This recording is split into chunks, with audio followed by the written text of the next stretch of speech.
wonderful artist. Today we're going to be drawing a bouquet of flowers. Our artwork is inspired by this artist, Pablo Picasso. I've seen some of his artwork here at the Chicago Institute of Art. Picasso was known for a style of art called Cubism. Cubism took objects and broke it into simple shapes, turned it around, and changed up the edges to make it more abstract. He was also involved in a poster for peace. This is an example of an artwork he made for that. And this is the artwork that we'll be getting our inspiration from.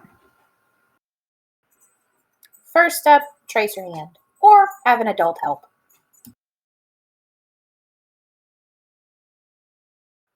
Second step, draw your flowers. You can use a lot of different shapes.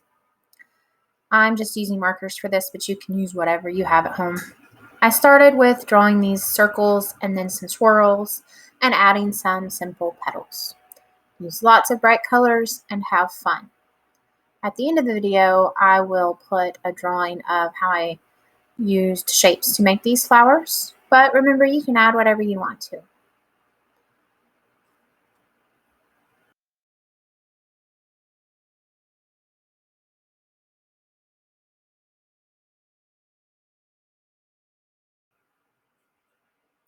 Overlapping is when you draw one thing in front of another.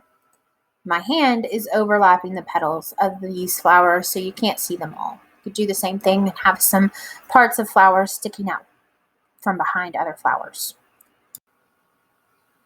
Step 3, draw stems. Step 4, draw leaves. So here I switched to a green marker, and you're just going to draw lines from the top of the bottom of the flower to the bottom of your hand, and they're going to go behind your hand like you're holding these stems inside of it, like you've got a whole bouquet of flowers. So you just draw some straight lines and don't draw them inside where you drew your hand. Draw them through the fingers.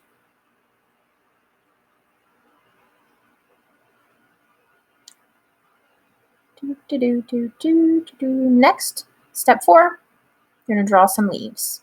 Simple shapes for your leaves. They could be ovals, they could be football shapes, and then you could draw some veins on the leaves. Last step for me is to go back and take a black marker and outline the shape of my hand from earlier. This just helps it show up more. If you wanted to color it in, you could. I'm sticking to the simple version like Picasso did in his lithograph, and that was just a black outline of a hand. There we have it, all finished.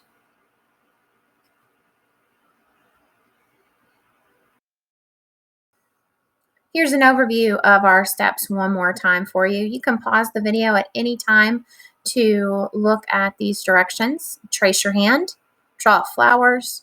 When you're drawing your flowers, remember to use simple lines and shapes like circles or swirls. You can add petals using semicircles. Draw a variety of flowers to keep it interesting. The last steps are to draw your stems and your leaves. Remember, you can pause the video right now if you want to keep these directions while you're drawing. Have fun and be creative, as always.